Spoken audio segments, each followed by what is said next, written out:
Officer Delaney's punch landed squarely on Marcus Johnson's face, snapping his head back. The 17-year-old, handcuffed and shaken, straightened up slowly before being shoved into the back of the patrol car. As the vehicle pulled away, Marcus closed his eyes, breathing deeply. He knew his father would soon be wondering why he wasn't home from practice, and he knew, without a doubt, that the officers who thought they were roughing up just another teenager had made the gravest mistake of their careers. They had just assaulted the only son of the state attorney general. Before we continue, let us know in the comments where you're watching from, and don't forget to subscribe for more real stories that matter. The sound of a basketball rhythmically hitting the pavement matched Marcus Johnson's heartbeat as he walked home from practice. The evening sun stretched long shadows across quiet, tree-lined streets, wrapping the suburb in golden light. At 17, Marcus carried himself with the calm discipline of an athlete and the sharp mind of a straight-A student. His tall, lean frame moved confidently, sweat still clinging to his skin despite a quick post-practice shower.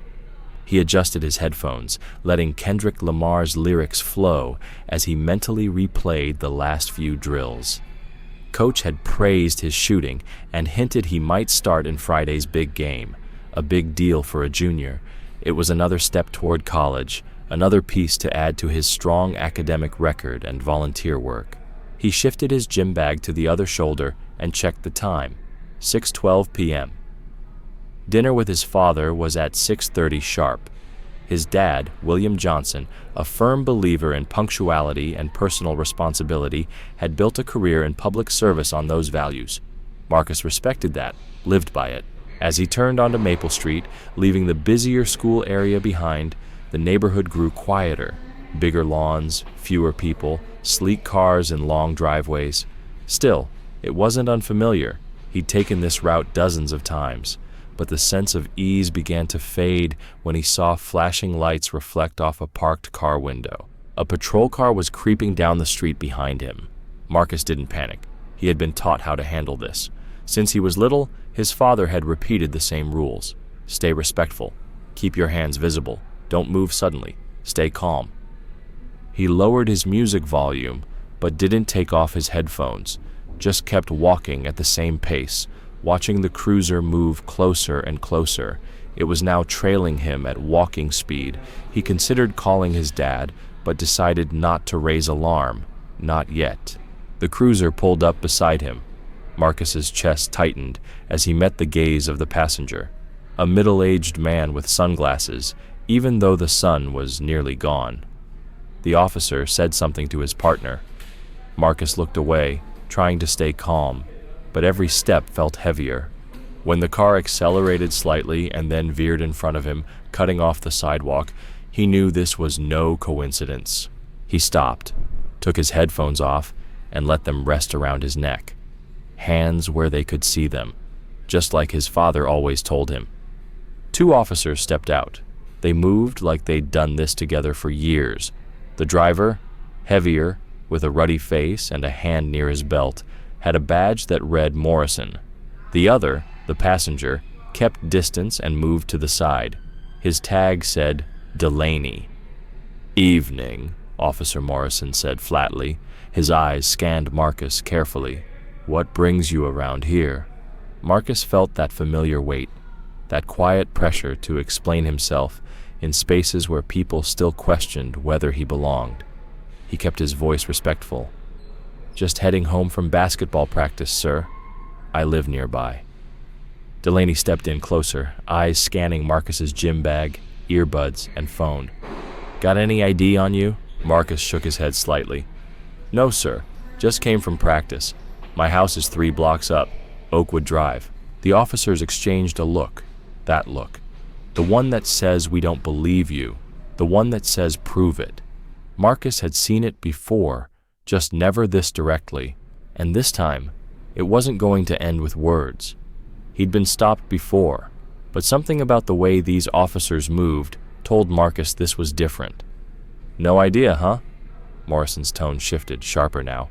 "Pretty convenient. And you expect us to believe you live in Oakwood Estates?" The name hung in the air like an accusation. Marcus felt his throat tighten, but he stayed calm. Yes, sir. My father and I have lived there for 6 years. Number 347. Blue house, white trim.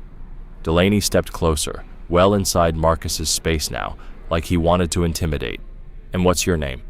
Marcus Johnson, sir. And what does your father do that lets him afford a place in Oakwood? Marcus, Delaney repeated, this time with doubt in his voice, as if the name itself was suspicious. He works for the state, Marcus answered carefully. He didn't say more. He'd learned the hard way that sometimes the truth only made things worse, especially when the truth came with power. Morrison gave a dry laugh. Oh yeah, state government? So what is he? Janitor, grounds crew? The insult was obvious and deliberate. By now, the sun had dipped below the horizon. Street lamps clicked on, casting cold white light over the sidewalk. A passing car slowed for a moment, the driver's eyes catching on the scene, a young black teen boxed in by 2 officers, but then sped off. Marcus stood still, perfectly still, hands visible, posture steady. His father had always told him, stay calm no matter what. The way these two were acting, that advice might be the only thing keeping this from spiraling. Morrison began circling him slowly, boots scraping the pavement. Delaney stayed close, face tight, watching for any twitch, any wrong move. Marcus felt more like prey than a person. You know what I think? Morrison said, now behind him. I think we've got someone scoping out houses, looking for one left unlocked. Something easy. Marcus's heart pounded, but his voice stayed level. No, sir, I live here.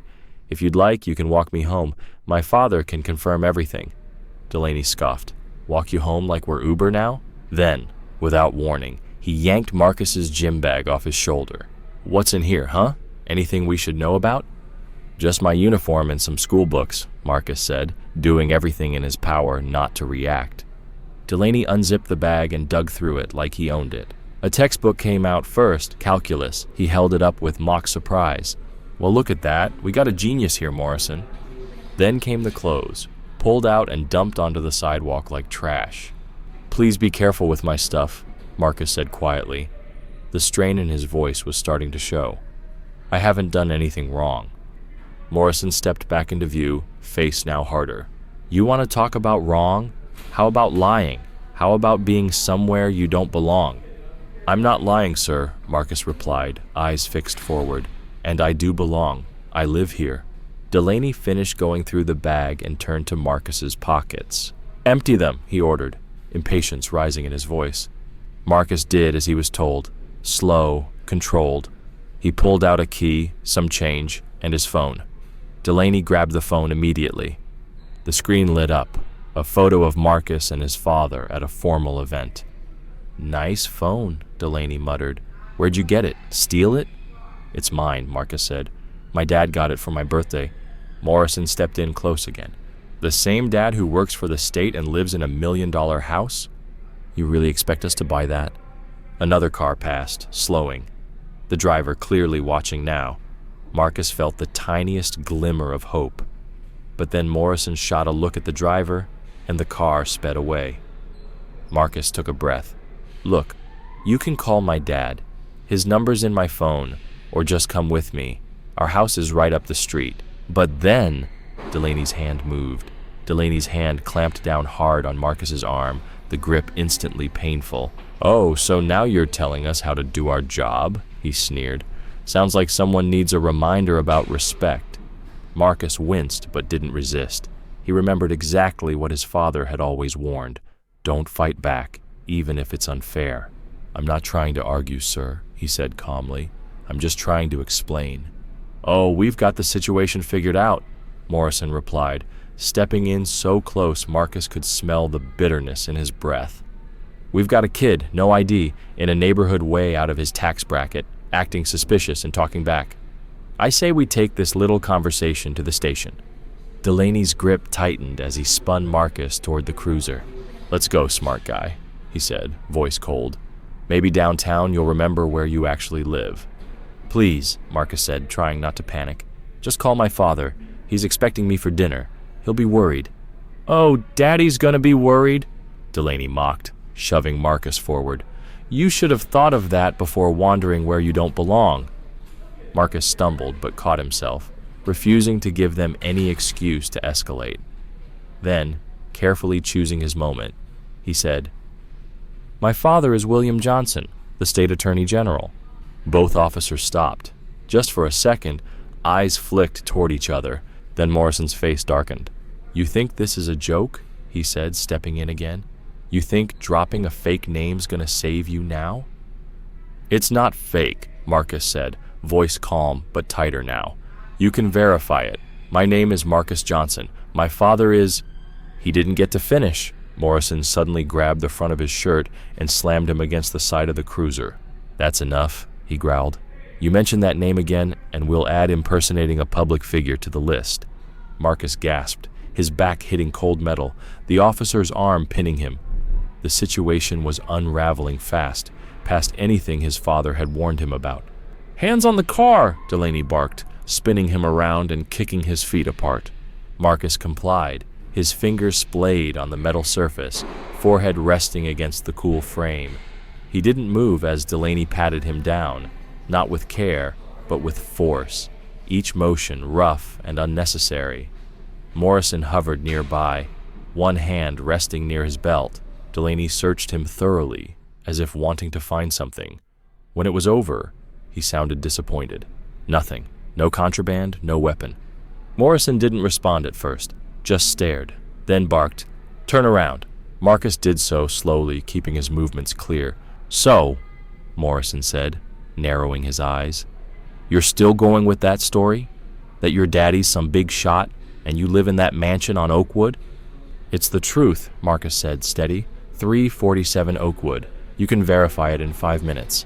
Morrison shoved him again, not as hard as before, but enough to send a message. "You think we don't know who lives here?" he snapped. Marcus's spine flared in pain from the impact, but he stayed composed. "Please," he said, "check my phone, call the number, or just drive me up the street." Another car slowed nearby. The driver glanced their way. Marcus met their eyes for a second, silently asking for help, but Morrison turned and stared the driver down, and the car rolled on. "You hear this?" Morrison said to Delaney, sarcastic, still acting like he owns the place. Delaney smirked. "And I'm the governor, right? Kid, quit playing. Tell us where you really live. Tell us where you got that expensive phone. Maybe we can work something out." "I've told you the truth," Marcus said, a crack finally showing in his calm. "This is my neighborhood. I'm just trying to get home." Morrison stepped in again, their faces nearly touching. "You calling us liars? You don't think we know who fits in this neighborhood and who doesn't?" The word boy never left his mouth this time, but it didn't have to. Marcus heard it anyway, felt the weight of it, a word that carried far more than just sound. He stayed quiet, biting the inside of his cheek. "Nothing to say now?" Delaney mocked. "Where's all that confidence gone?" Marcus took a deep breath. "I'd like to call my father," he said finally. "I believe I have the right to do that." Morrison laughed, short and bitter. "You watch too many movies. You're not being arrested, yet, which means you don't get anything. Right now, you're just someone suspicious, and so far, you've only made things worse for yourself." "I haven't lied," Marcus said. Marcus's patience, already hanging by a thread, finally began to fray. He glanced at Officer Morrison's badge number, trying to commit it to memory under the dim streetlight. "So now you're staring at my badge?" Morrison snapped. "What's the plan? File a complaint?" "No, sir, I just—" "Hands behind your back." Morrison's voice cut like a blade as he reached for the cuffs. "You're being detained." "For what?" Marcus asked, even as he obeyed. He already knew resistance wasn't an option. "Suspicious activity," Delaney chimed in. "Trespassing. And now, interfering with an officer." He yanked Marcus's arm back with deliberate force. The metal cuffs clamped too tightly, biting into his wrists. "This is messed up," Marcus muttered under his breath, the words escaping before he could stop them. Delaney froze. "What was that?" His voice dropped, sharp and dangerous. Marcus tried to de-escalate. "Nothing, sir." "No, I heard you," Delaney said.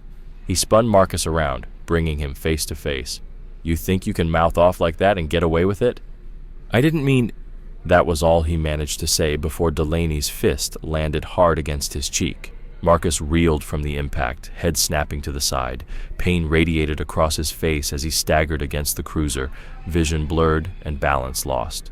"You need a lesson in respect," Delaney growled, stepping in again.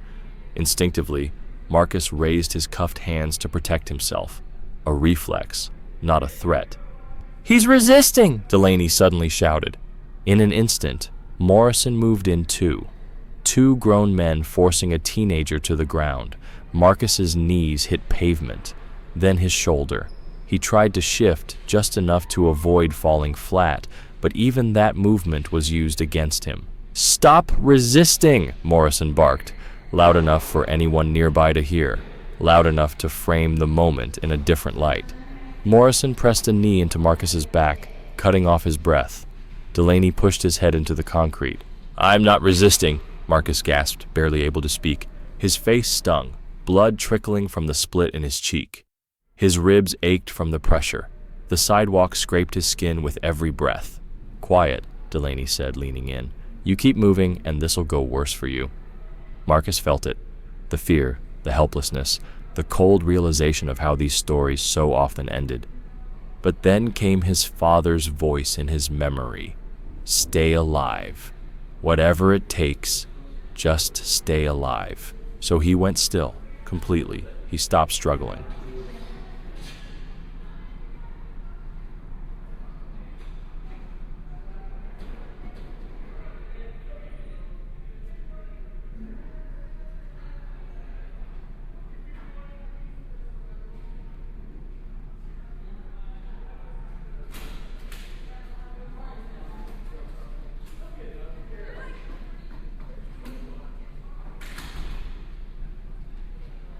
"Better," Morrison muttered. His voice was laced with satisfaction. "Now maybe you'll start talking sense." "My name is Marcus Johnson," he said again, each word thick through the pain. "My father is William Johnson, State Attorney General. We live on Oakwood Drive." Morrison grabbed a fistful of Marcus's hair, yanking his head back roughly. "You really sticking with that story?" "It's the truth," Marcus replied, his eye blinking against the blood now seeping into it. "Please, just call him, or take me home. It's close." The two officers exchanged a silent look. Then without a word, they yanked Marcus to his feet. "Fine," Delaney said coldly, pushing him toward the cruiser. "You want to play games? Let's finish this downtown." As they walked toward the car, Marcus saw someone on the other side of the street, a woman out walking her dog. She'd stopped. She was watching. Their eyes met. For the briefest second, he had hope. "Ma'am," Marcus called out, his voice hoarse but firm. "Could you please call William Johnson at the—" The blow came hard, landing under his ribs. It knocked the wind out of him, doubling him over. "Not another word," Morrison hissed, forcing him into the back seat. The door slammed shut, leaving Marcus in the dark interior of the car, separated from everything by a wall of glass and silence. He saw the woman still standing there, unsure. The officers walked over, said something. Whatever they told her, it worked. She nodded and moved on, though she did glance back once, her expression uneasy. Inside the cruiser, Marcus sat slumped, cuffed, aching, and completely alone. His cheek throbbed, his wrists burned, his back ached from being pinned down, and somewhere just a few blocks away, his father was probably sitting at the table, dinner getting cold, wondering why his son was late. Part of Marcus wanted to scream, to demand justice, but deeper than that was something his father had always said. Never trade your dignity for rage. And so he sat, silent, bruised but unbroken, because he knew the truth was still waiting, and it would come out. Marcus stayed quiet. This wasn't the moment to fight back. Not here, not now. The engine rumbled to life. As the cruiser pulled away from the curb, he closed his eyes and reached inward, calling on the strength his father had taught him to find. Through every conversation, every warning, every hard truth, William Johnson had prepared his son for this. "This isn't about fairness," his father once said.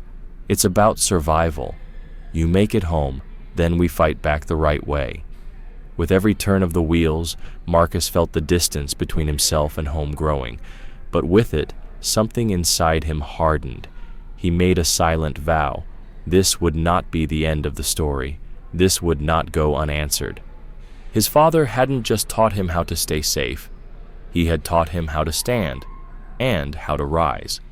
The ride blurred into a haze of pain and pressure. Marcus sat silently, trying not to taste the blood pooling in his mouth. Through the partition, he could hear Morrison and Delaney laughing, their tone disturbingly casual after what they had just done.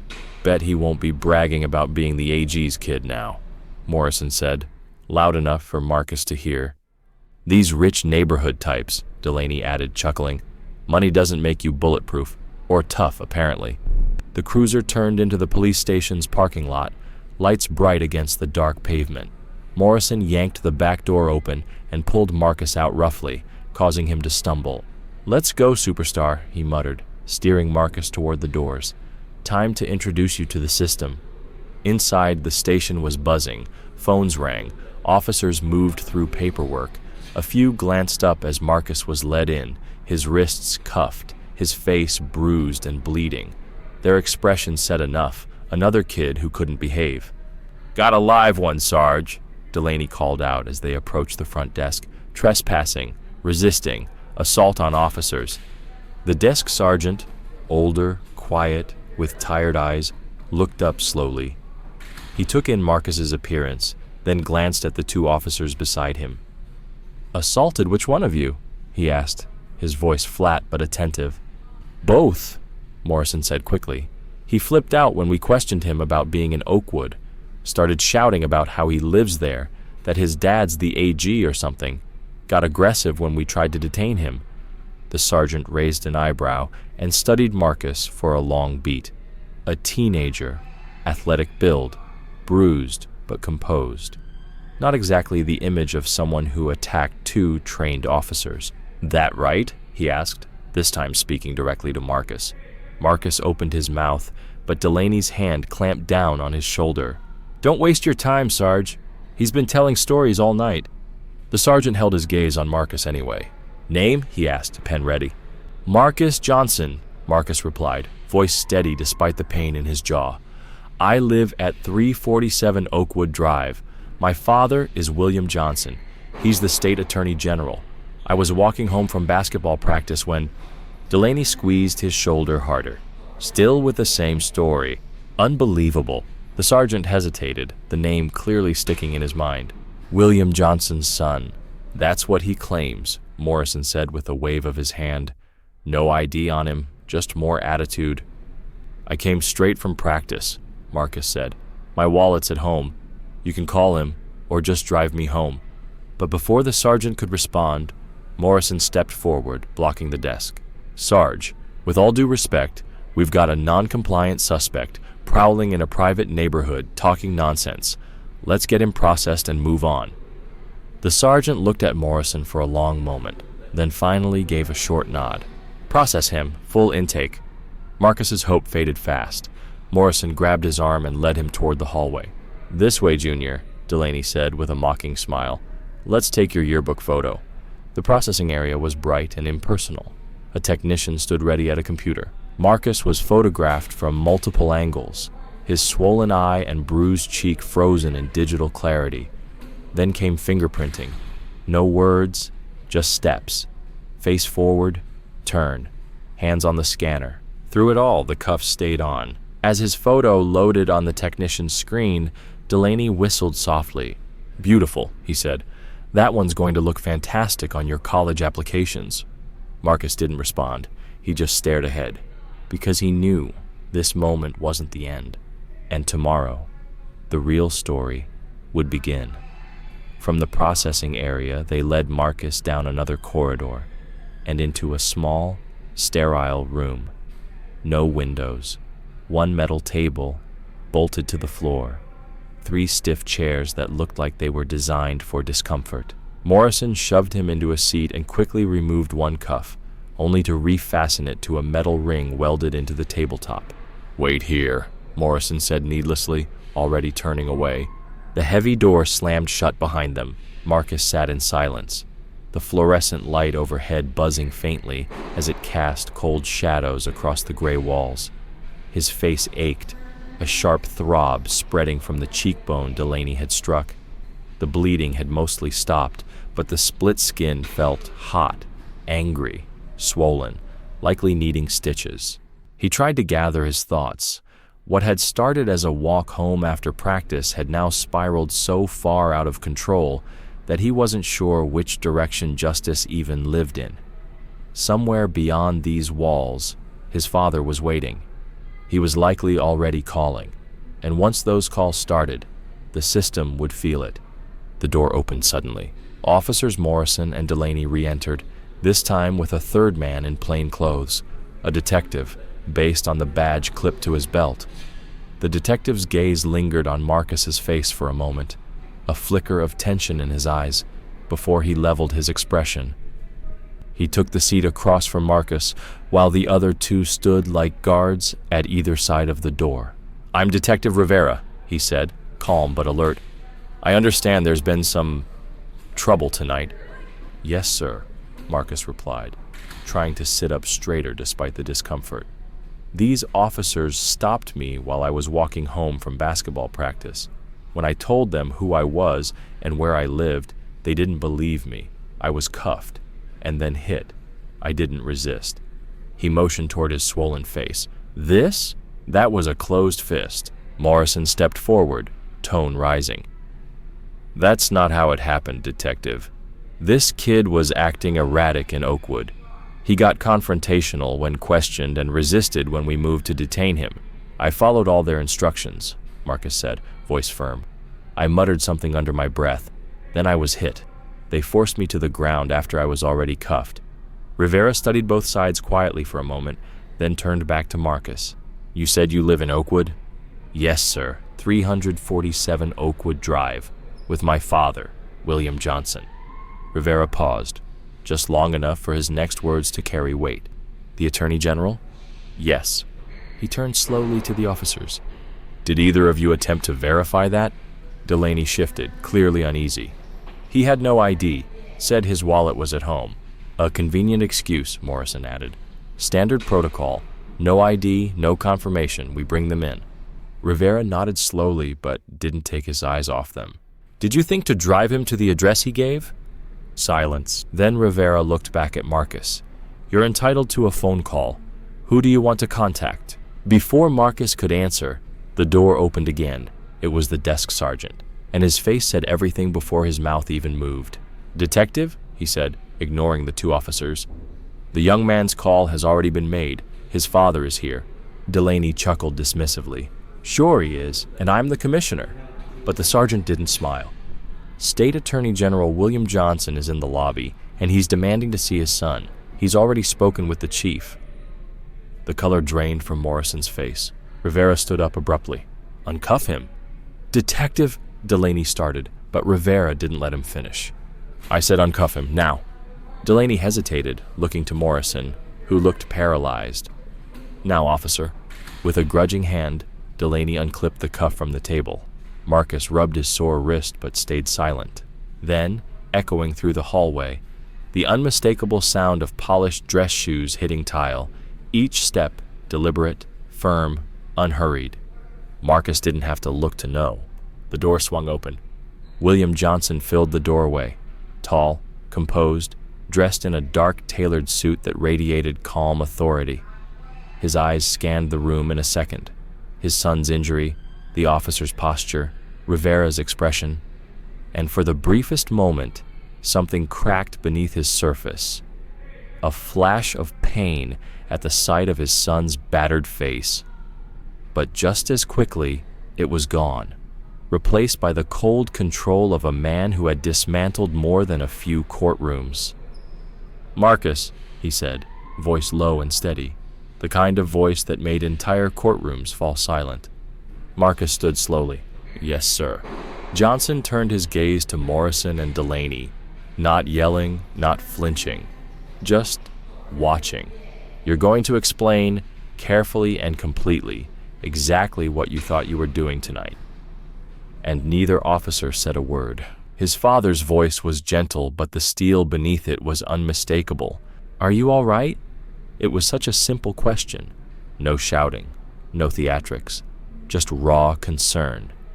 And it nearly broke the calm Marcus had fought so hard to keep. He swallowed hard before answering. "I'll be okay, Dad." William nodded once, never taking his eyes off his son's injured face. Then he turned to the officers, who now stood frozen, no trace left of their earlier swagger. When he spoke again, the room seemed to drop in temperature. "Which one of you put your hands on my son?" The question hung in the air, sharp and charged. No one answered. Morrison and Delaney looked like statues, stuck between disbelief and slow-building dread. Detective Rivera stepped forward, attempting to steady the unraveling scene. "Mr. Attorney General, I'm Detective Rivera. I was just beginning to—" But William cut him off with quiet precision. "I appreciate your involvement, Detective, but my question wasn't for you." His gaze returned to Morrison and Delaney. "I'll ask again. Which of you struck my son?" Morrison was the first to speak, instincts from years of training barely holding him together. "Sir, I'm Officer Morrison. This is Officer Delaney. There was a situation during the arrest. Your son became uncooperative." "My son has a split cheek and likely a black eye," William said, voice even. "That didn't come from a disagreement. That came from a deliberate strike. Now, before I pull the body cam footage I've already requested be preserved, I'm giving you a chance to answer directly." The word footage rippled through the room like electricity. Delaney's jaw tensed. Morrison's eyes flicked toward him, then snapped back to William. "The situation escalated quickly," Morrison managed, grasping for control. "Any use of force was by protocol." Marcus spoke up. "It was Officer Delaney who hit me. Officer Morrison held me down afterward." William nodded once. "Thank you, Marcus." Then he turned to Detective Rivera.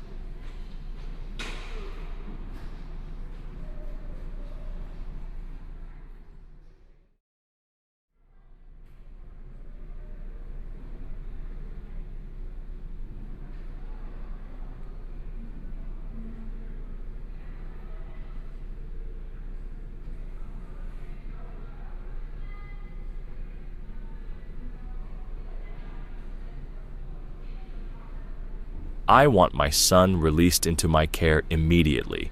He's to be seen by a doctor and every injury documented. I also want both officers disarmed and placed on administrative leave pending an investigation." Rivera shifted uncomfortably. "Sir, there are procedures." "I'm aware," William replied, his tone firm but measured. "I helped write most of them. 2 officers physically harmed a minor and then filed charges to cover their actions. This isn't about protocol, it's about accountability." At that moment, noise echoed in the hallway. Hurried footsteps, raised voices. The door opened and in stepped the police chief, red-faced and clearly having arrived in a rush, followed by a sharply dressed woman Marcus recognized instantly, Diane Chen, his father's chief of staff. "William," the chief began, trying for diplomacy, "let's take this to my office." "After my son receives medical care," William replied, stepping beside Marcus and gently helping him up. "And after these 2 are removed from duty." He turned to the desk sergeant who still hovered in the doorway. "Sergeant, please escort Officers Morrison and Delaney to surrender their firearms and badges." The sergeant hesitated, glancing toward the chief. The chief sighed and gave a tight nod. "Do it, and notify Internal Affairs." Delaney glared at Marcus as he was led away. But the boy didn't flinch. He stood upright beside his father, his chin lifted, his hands steady. Only once the officers were gone did William turn fully to his son, his voice softening. "Let's get you looked at." The drive to the emergency room was quiet. William focused on the road. Marcus leaned against the window, the city lights passing in streaks. The adrenaline was gone now, replaced by a slow ache in his face, his ribs, and something deeper he didn't quite have words for. "I'm sorry, Dad," he said suddenly. William frowned and looked over. "For what?" "For not calling sooner, for not avoiding this. I know you've always told me how to handle situations like this. I tried, but... Marcus gestured to his bruised face. I still ended up here. Marcus, his father said gently, you did exactly what you needed to do. You made it through. You came home. That's what matters. Everything else, we'll handle. When they arrived at the hospital, the staff moved quickly, not because of William's title, but because of the quiet urgency in his presence. A kind-eyed doctor took Marcus into an exam room, and as they began to clean the wound and take photos for the official report, William stood just outside the door, hands clasped, jaw tight, eyes storm still. This wasn't over, not even close, but Marcus was safe. And now came the fight, the right way. The doctor worked with quiet precision, cleaning the cut along Marcus's cheekbone and carefully applying thin adhesive strips. No stitches, she noted, but it's going to swell. You'll have a pretty serious bruise for a few days. She documented everything meticulously, the facial injury, the red marks circling his wrists from the cuffs, the bruising across his back and ribs. You're lucky nothing fractured, she added, setting down her clipboard. Rest, ice, and something for the pain, and don't wait if the swelling gets worse. While she finished her report, William stepped into the hallway, speaking quietly but firmly into his phone, activating everything he had built over decades of service. When he returned, his expression was calm but driven. I've asked the hospital to send the medical documentation directly to our office, he told Marcus. Both officers have been placed on leave, and I called Michael. He's waiting for us at the house. Michael Torres, civil rights attorney, family friend, relentless in court. Marcus felt the weight of the moment shift. His father wasn't just trying to settle this quietly. He was preparing for something far larger. The drive home was filled with quiet movement. Phone calls, status updates, coordination. William toggled between legal precision and parental concern, updating his wife in brief, measured sentences. When they pulled into the driveway on Oakwood Drive, the address those officers had refused to believe belonged to Marcus, it was nearly midnight. The porch light was still on. Katherine Johnson, a respected federal judge and Marcus's mother, opened the door. The moment she saw her son's bruised face, she stepped forward and gently pulled him into an embrace. "Oh, Marcus," she whispered. But when she pulled back and saw the full extent of the damage, her expression shifted to something sharp and focused. "They will answer for this," she said, not as a threat, but as a promise. Minutes later, Michael Torres arrived. Usually easygoing, tonight he was locked in. Marcus sat on the couch and recounted everything again. The stop, the suspicion, the dismissal, the escalation, the disbelief on the officers' faces when he said where he lived, the moment it turned physical. "They really didn't believe you lived here?" Michael asked, stunned. "They didn't want to," William corrected. "That's the difference. This wasn't about confirming anything. It was about control, about putting a kid in his place when he dared to insist he belonged." Katherine looked up from the legal pad where she had been taking notes. "What about witnesses?" "There was a woman," Marcus said, remembering. "She was walking her dog. She saw them push me into the car.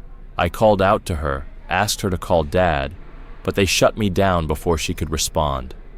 "We'll find her," Michael assured them. "Between the body cam footage, the medical records, and a witness, this case is going to be airtight." Marcus listened, but part of him felt like he was floating above the room, detached, like this was a case his parents were handling, not something that had happened to him. He thought back to something his father told him when he was 12, after the Tamir Rice case. "The world won't always see what I see in you. They won't see your GPA, your kindness, your discipline. Some people will only see your skin and make their decisions from there. You don't have to like it, but understanding it might save your life someday." It had. He had stayed calm, complied, followed the playbook, and he still ended up face down on the sidewalk with blood in his mouth. Katherine eventually looked over and saw the exhaustion in her son's face. "Marcus needs rest," she said gently. William nodded. "Go get some sleep, son. We'll take it from here." Marcus stood carefully, his body sore with every step. As he headed upstairs, he could hear the conversation continue below, not just concern, but planning, not just outrage, but direction. They were already outlining a legal strategy, media engagement, policy pressure. They weren't just going to respond, they were going to move something. And as Marcus reached the top of the stairs, a quiet sense of purpose settled inside him. This wasn't just about what happened to him anymore. This was the beginning of what came next. That night hadn't just been about Marcus. It hadn't just been personal.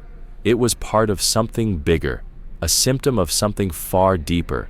And while he had grown up learning how to survive moments like that, he now understood that survival was only step one. What came after? That's where the fight truly began. By the time the sun began to rise, the Johnson household was already in motion. William moved with steady purpose through his home office, gathering documents and reviewing footage.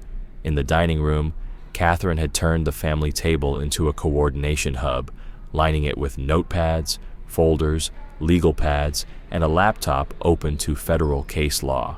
Michael Torres quietly moved through the house, photographing Marcus's bruises, logging timestamps, ensuring every visible injury was documented.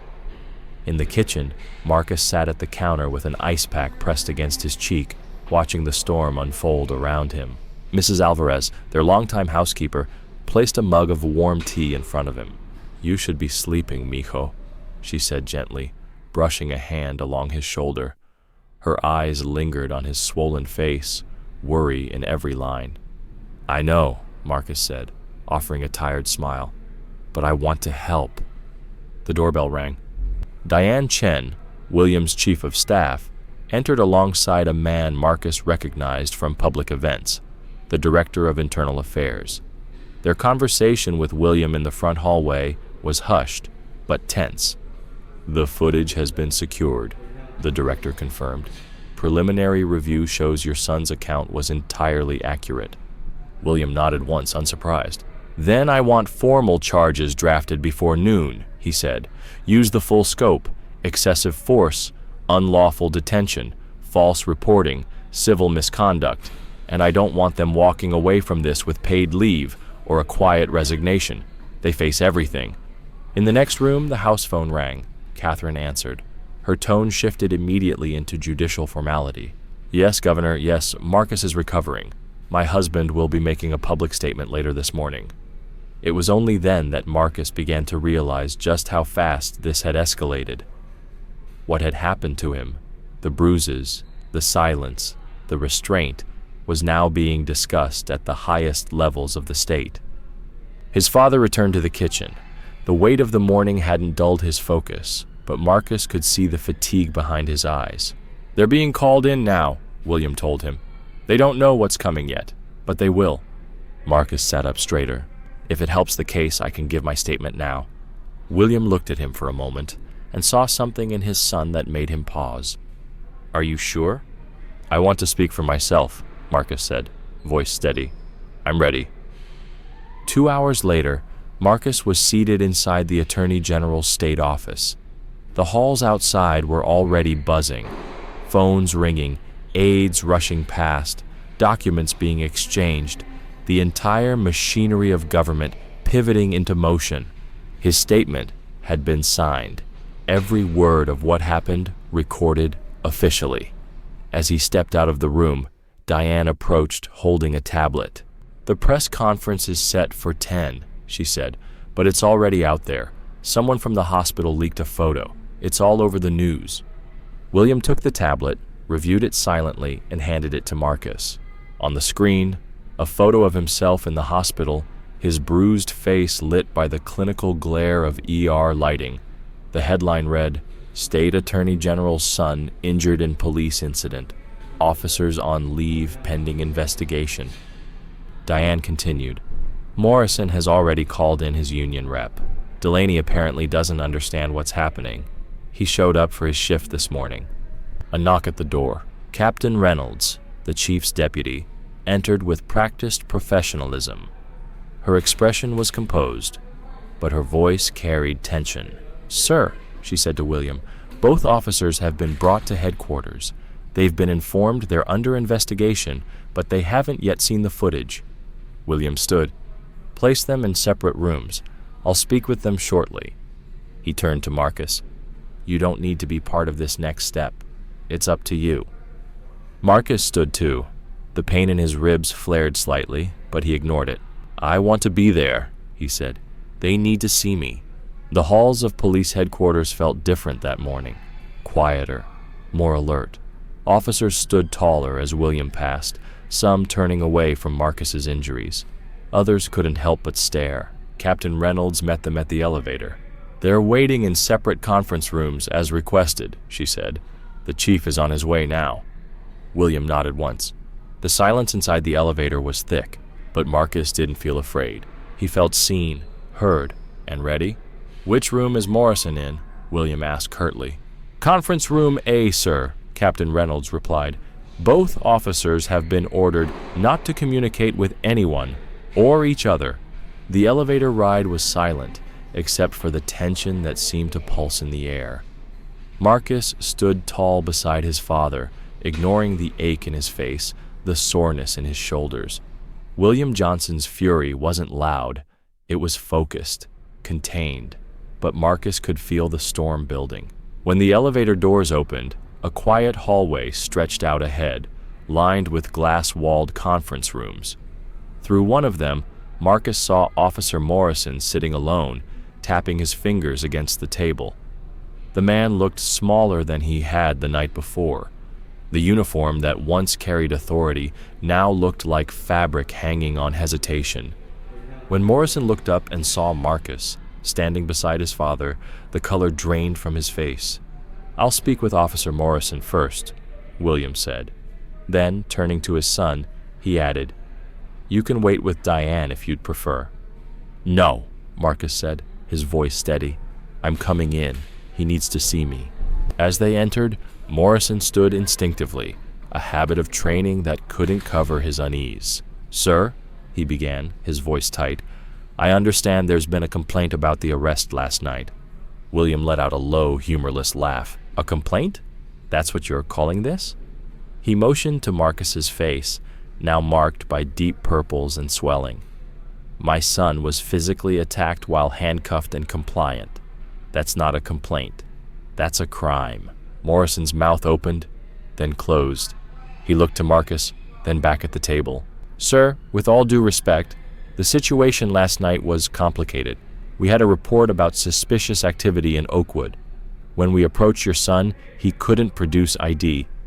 Because I was walking home from practice, Marcus said calmly. I told you who I was. I told you where I lived. You chose not to believe me. Michael Torres stepped forward and placed a folder on the table. We've reviewed the footage, he said, his voice sharp. There's no aggression, no resistance, no provocation.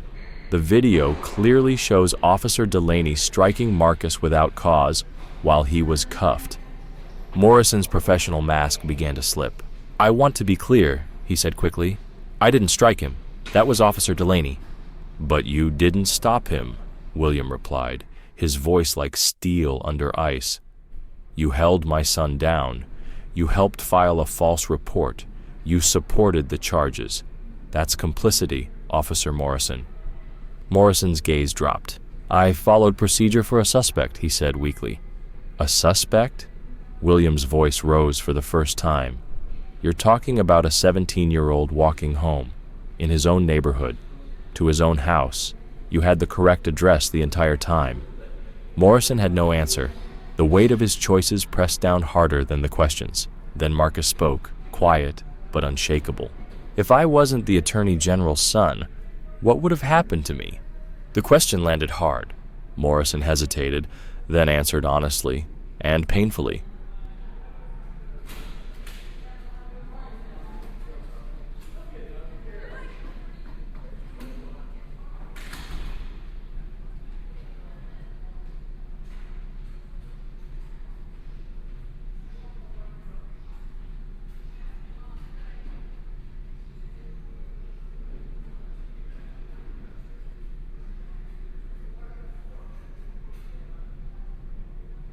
You probably would have been charged, resisting, maybe assault. First offense, probation, community service. For walking home, Marcus said flatly. For existing. William rested a firm hand on Marcus's shoulder, part reassurance, part recognition. Officer Morrison, he said, you and your partner are now formally under criminal investigation. You'll surrender your badge and weapon before leaving this building today. This should have happened last night.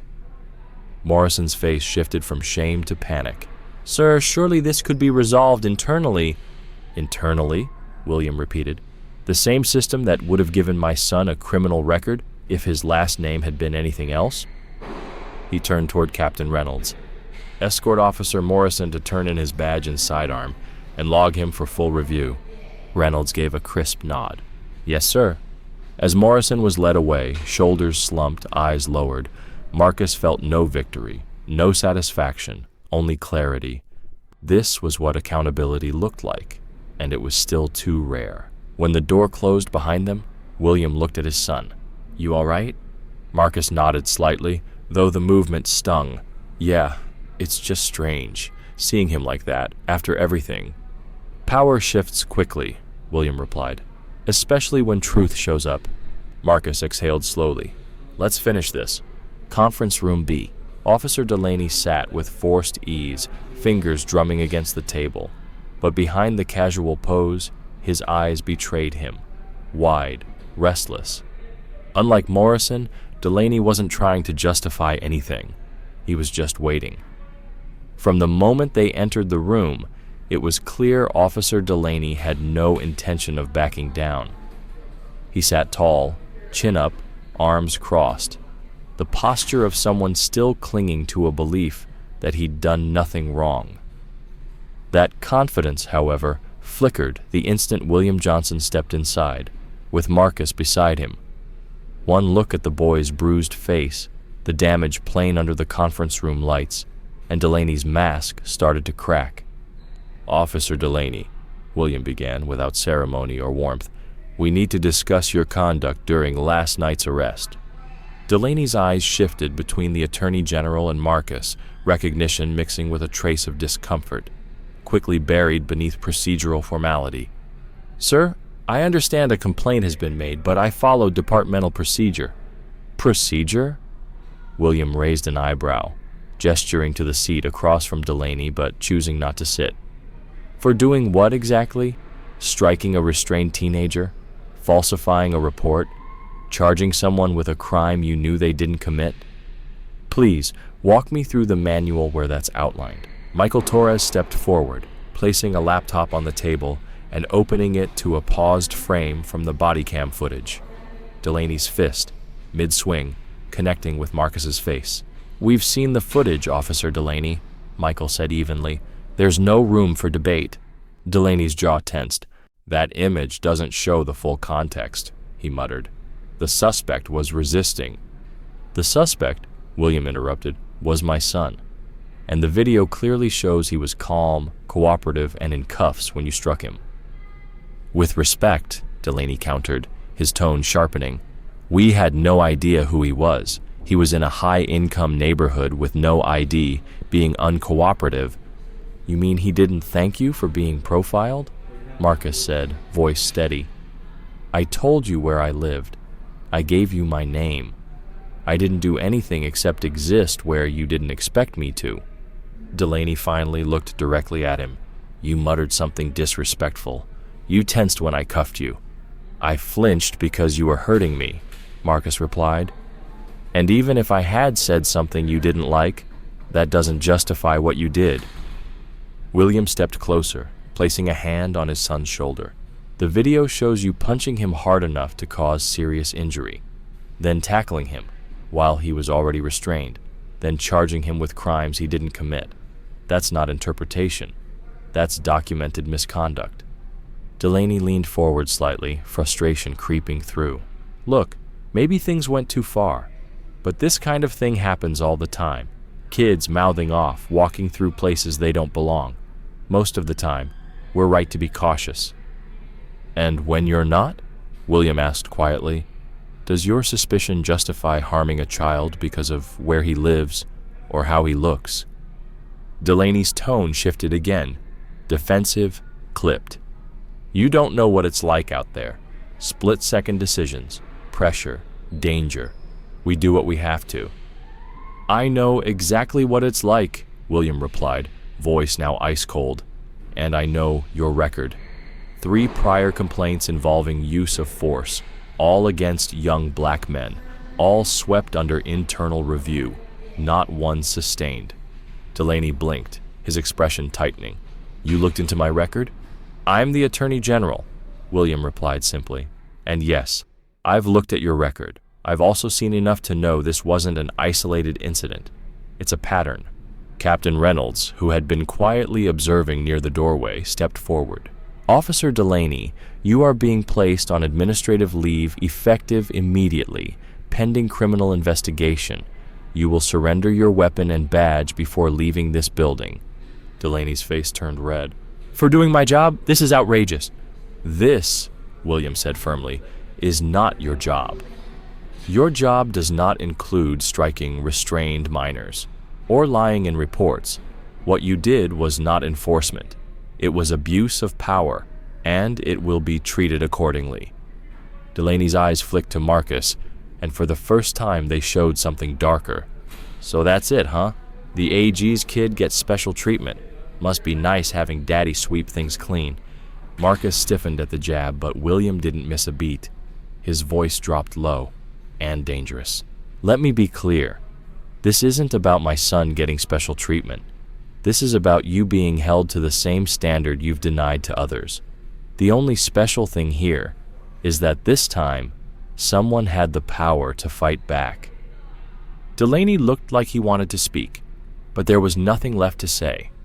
Captain Reynolds stepped forward. Officer, please come with me. As Delaney stood and was escorted from the room, Marcus didn't feel vindicated. He felt focused, energized. The deeper problem hadn't been one officer's actions. It was how routine Delaney made it sound, how casual the system had become in excusing the inexcusable. Are you okay? William asked once the room was quiet again. Marcus nodded slowly. It's strange, he said, seeing them fold like that after last night. William gave a faint, tired smile. Truth has a way of doing that. Ready for what comes next? Marcus straightened. Yeah, it's time. An officer who misused his authority and harmed a young person will be held fully accountable, William said, his voice steady and deliberate. The fact that the young man is my son simply means I have the position to ensure that justice happens swiftly and transparently. But let me be clear, this process would be happening regardless.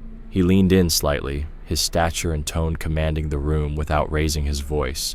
And if you think, even for a moment, that I wouldn't fight just as hard for another family, for another child, then you've misunderstood both my office and who I am. Silence settled over the room like dust.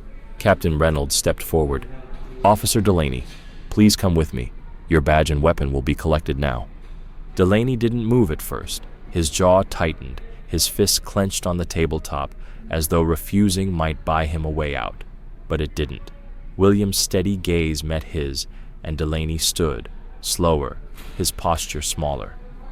This isn't right, he muttered to no one in particular. This isn't how it's supposed to go. As he walked past, Marcus spoke one final time, his voice quiet but unwavering.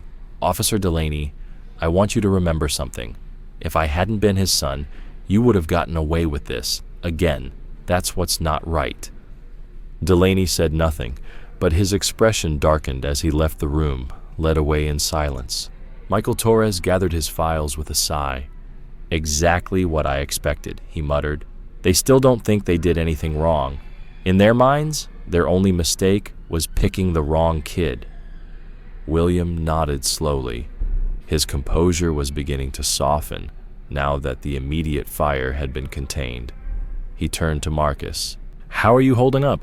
I'm okay, Marcus said, though he felt every hour of pain and adrenaline in his bones. What comes next? William glanced at his watch. The police chief just arrived. I'll meet with him now to finalize how the investigation will proceed. Then, we prepare for the press conference. Marcus's eyes flicked up. Press conference? Yes. William's voice was gentler now. This isn't just about what happened to you. It's about what needs to change for everyone. But you don't need to be there unless you want to be. No pressure. I want to be there, Marcus said without hesitation. People need to see what this looks like. It can't be hidden. A long pause. Then William gave a single nod, pride softening the weight that had been in his eyes all morning. All right, son, let's make sure they see it. The administrative floor had shifted into full crisis mode. Phones rang nonstop. Officers moved quickly down the halls. Conversations halted as the Attorney General and his son passed, not out of fear, but out of awareness. Something was happening, something real. Through the glass wall of the chief's office, Marcus saw Captain Reynolds briefing Chief Rollins, who looked every bit like a man realizing the magnitude of what had just detonated inside his department. What had started as a simple walk home from basketball practice had become something much larger. A moment, maybe the moment, where one teenager's bruised face would represent 100 others who'd never had the chance to be heard. Inside the chief's office, the tone was calm, but not optional. The investigation will be managed by my office, William said, standing before the desk like a man who knew exactly what his words carried. To avoid any conflicts of interest, I've assigned an independent internal affairs unit. Every piece of footage, every officer statement, reviewed externally. And I want the full personnel records on both officers, including any previously dismissed complaints. Chief Rollins nodded solemnly. You have our full cooperation, and I want to express my regret, personally, for what your son went through. As they spoke, Marcus quietly stepped toward the window. Outside, news vans were already parking. Reporters with cameras and mics were assembling just beyond the station doors. Word had traveled fast, and this story was already taking shape far beyond the building's walls. He touched his cheek lightly, the pain still sharp, still there. But behind that pain now stood something heavier and stronger. His father's voice pulled him back. Marcus? He turned. You still sure about standing in front of those cameras? Marcus looked back at the gathering press, then at his reflection in the window, bruised, tired, and unmistakably steady. Yes, they need to know what it really looks like, and I'm going to tell them. William nodded. Then let's go make sure they listen. A soft knock pulled Marcus from his thoughts. The chief has offered us his office for a few minutes of privacy before the press conference, William said, placing a reassuring hand on his son's shoulder. I need to make a few calls. I'll be just outside if you need me. As the others filed out and the door clicked shut behind them, Marcus sank into one of the visitor chairs. Now that the adrenaline had begun to wear off, a bone-deep weariness settled in his body, the weight of everything that had happened pressing against sore muscles and a bruised spirit. William didn't take the chief's chair. He sat beside Marcus instead, a small gesture, but one that mattered. He wasn't towering above him now. He was sitting with him, as a father, not an official. How are you really doing? He asked gently. The polished tone of the Attorney General softened into something familiar, something deeply human. Marcus took his time before answering. The usual reflex, I'm fine, didn't feel right, not after everything. I'm tired, he admitted quietly, and I'm angry and confused. William waited, patient. Confused how? About how fast everything flipped, Marcus said. Last night those officers had all the power. They could do whatever they wanted to me, and I couldn't stop it. Now they're the ones being questioned, and the only thing that changed was who I'm related to. William nodded slowly, the truth of that statement sinking in like a stone in still water. You're not wrong, he said. It's not lost on me that if you weren't my son, we'd be having a very different conversation right now. That's the heart of it. The system responds differently depending on who you are, what resources you have, whose number you can call. He looked directly at Marcus. That's why what we do next matters. This isn't just about holding two men accountable. It's about making sure what happened to you can't just keep happening to anyone. Outside the office, Marcus could see the station through the glass walls, shifting into a controlled storm of activity. Captain Reynolds was coordinating officers. Phones never stopped ringing. Internal Affairs had arrived, setting up across the hall. Their presence was already making officers visibly uneasy. "What's your plan?" Marcus asked. "First," Williams said without hesitation, "criminal charges, assault, falsifying reports, civil violations. They won't walk away from this quietly. There won't be any backdoor resignations." "They'll say they were just doing their jobs," Marcus murmured. "They will," William agreed, "which is why the second part matters just as much. Public hearings, a review of training and culture, and a space where others, like you, can speak." He paused, then added carefully, "That's the choice you need to make, how public you want to be." He nodded toward Marcus's face. "Your story, your voice, your image, they carry weight, more than any policy paper ever could. But it comes with a cost. You'll be visible, picked apart. Some people will try to twist your story. Others will try to silence it." Marcus sat with that for a long moment. He could walk away. Let the process unfold behind closed doors. Go back to school.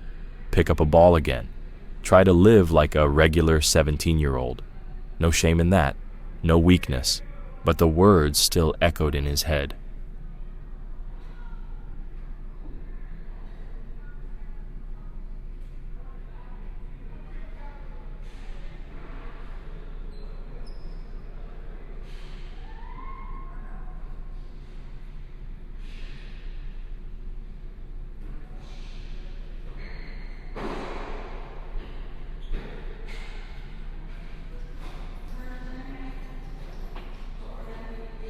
"Must be nice having your dad clean up your mess."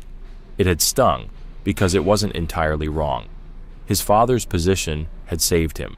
The system bent toward him only because of who stood behind him. But what about those who stood alone? "I want to speak," Marcus said at last.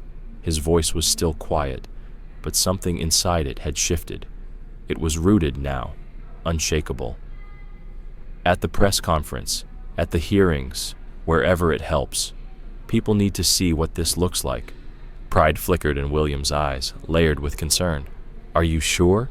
Once it's out there, it's out there. The media, the officers' lawyers, they'll look for anything they can use against you."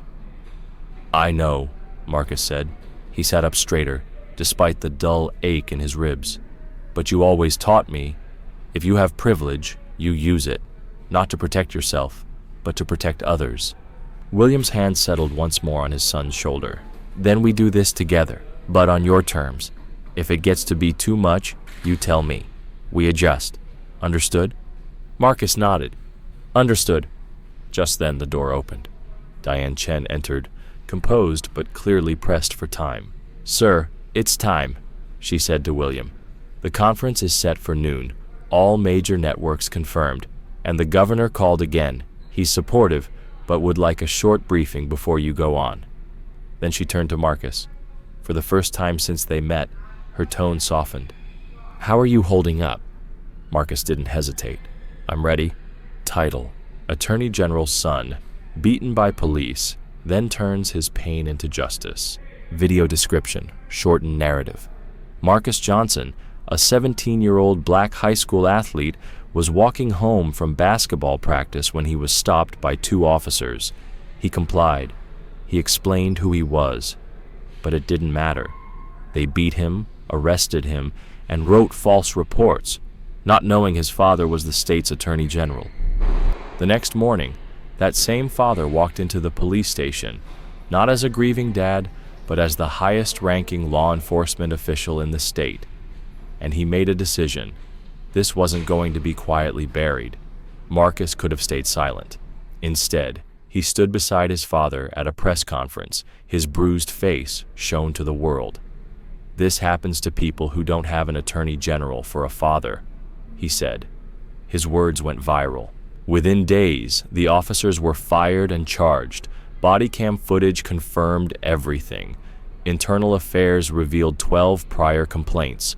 Public hearings were announced. A system that once protected silence was being forced to confront itself because one teenager chose to speak. Weeks later, Marcus stood at the free throw line, no bruise on his face, but a new role on his shoulders. He wasn't just a basketball player anymore. He was a symbol of what happens when private pain becomes public change, and when the fight for justice starts at home.